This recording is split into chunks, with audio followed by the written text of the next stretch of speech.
How's it going, guys? I'm a regular guy with the Regular Guy Firearms channel. Thanks for watching. Now, what this is an answer to a lot of questions and satisfying my own personal curiosity.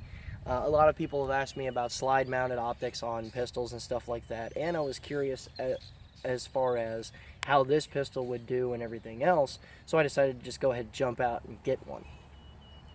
Now, first and foremost, okay, this is the M&P Pro Series C.O.R.E. Now, it's a mouthful all by itself, but you can actually see that mounted on their slides. They wrote it all down. Okay, that's a lot to talk about. Now, what this essentially is that this is out of their Pro Series. Their Pro Series essentially does the following, to where they have improved triggers for the most part. That's really like the only thing that they really do. And they also have the long slide guns and everything else within the Pro Series as well. A couple other things polished up. And what they also started doing as far as the Pro Series is concerned is they started with these, and now this is just part of their 2.0 line, which is like the next generation of this pistol, is that they came out with these back straps. You can tell that I stippled the pistol pretty easily, but this is the only thing that I left untouched, and that's because they actually did that really well. Now, with this individual pistol, okay, I'm going to start by saying that the pistol itself, I had a couple of concerns about. First being, I was wondering if the same rumblings that I heard about, the Glock MOS, which is basically the optics-ready version of a Glock. I was wondering if the rumblings I heard about that would be the same on this pistol. Now, those rumblings were that the Glock MOS pistols were having issues with the plates that people were mounting optics to starting to shift and people losing zero and whatnot. I was wondering if that was going to be the issue on these pistols. I'm actually really glad to say that that's just not the case. I've had this pistol for a few months now. I've shot about 3,200 rounds through it, and I've had no issues with it whatsoever. I have had a couple of stoppages with it, and there were failures to eject, but I personally believe that was mostly my fault, just not cleaning the pistol and being lazy about it and letting the pistol get super duper dry, and it's got like 2,000 rounds through it, and then I started getting a couple of stoppages. So I did have them though, so there you go. All I did was clean up the pistol, and you can see it was cleaned up and no more issues from that point forward. So a little over 2,000 rounds and I started to run into issues. It's not bad, okay? It's really not. Now, here's the thing. The trigger itself, right? A lot of people are going to ask about this, so I figure I might as well go ahead and answer that question right away. The triggers are actually not too terribly bad at all. You can see that there's a bunch of slack in there, and that's just to allow for the dingus to get out of the way for the passive safety that's in these guns. And then once you hit the wall and it starts to stack weight, you don't have much farther to go. Okay, something like an 1/8 inch on these pistols. And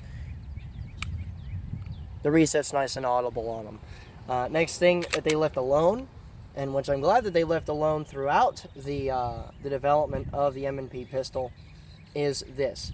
A lot of times, well, actually, pretty much every time, if you teach yourself how to do it well, is when they go in the slide lock and you insert a loaded magazine with enough force, you can drop the slide.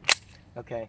Now, I was really, really hoping that they would not beef up the slide stops in these things to keep the gun from doing that, because there were a lot of people that were whining about the fact that, the pistol itself was starting to wear on the slide stops a lot, to the point where the slide stops didn't want to stay in slide lock anymore.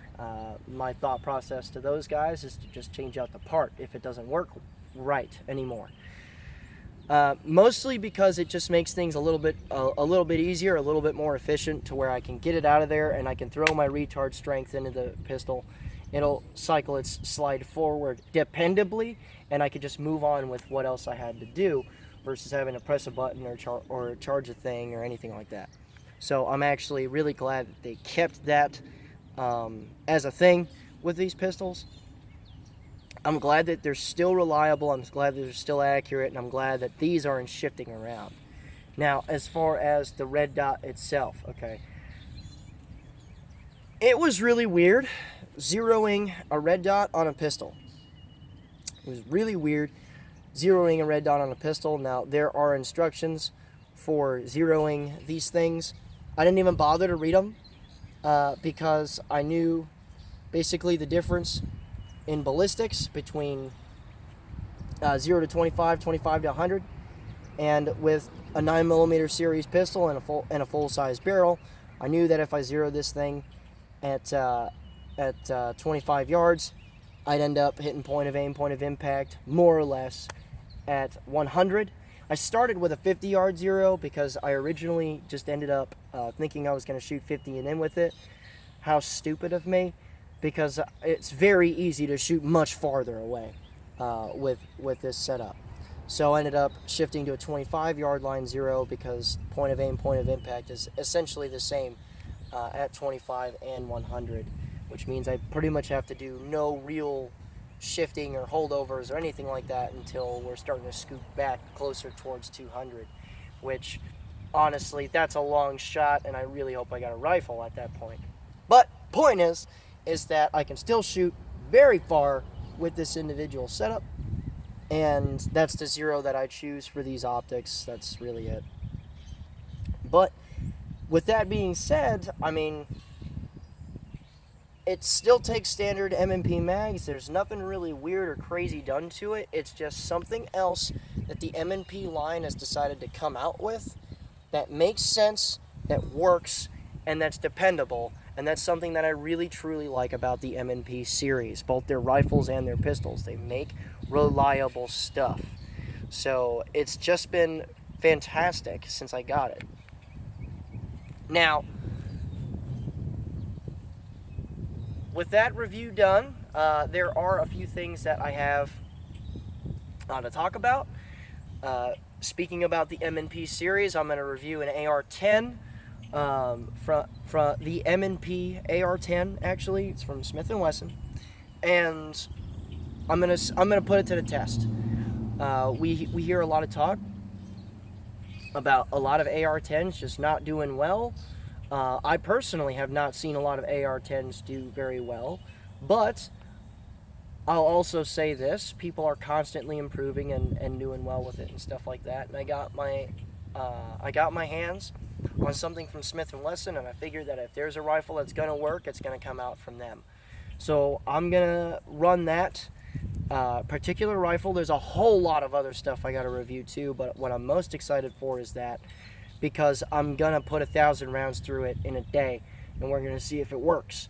And I really hope it works, because this is a really expensive review I'm getting ready to do, but I hope it works. Now, there will be an individual review and a longevity review, individual review on this optic and a longevity review on this pistol, just to see how it does. Now, there's other stuff that's coming out, like the 2.0, which I may do a review on, and the CZ striker-fired pistol that I'm pretty much obligated to do a review on now.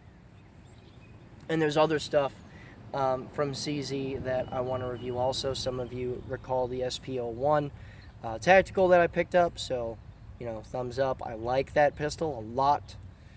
But all of that stuff that's on the pipeline, just remember that if you have suggestions or if you have questions or comments or whatever, yes, I do read them. It's just a lot to go through. But if you have them, leave them in the comments section below. I will get to them as best as I can. With that all being said, though, guys, remember, a regular guy's firearm is the last defense against tyranny. Be easy.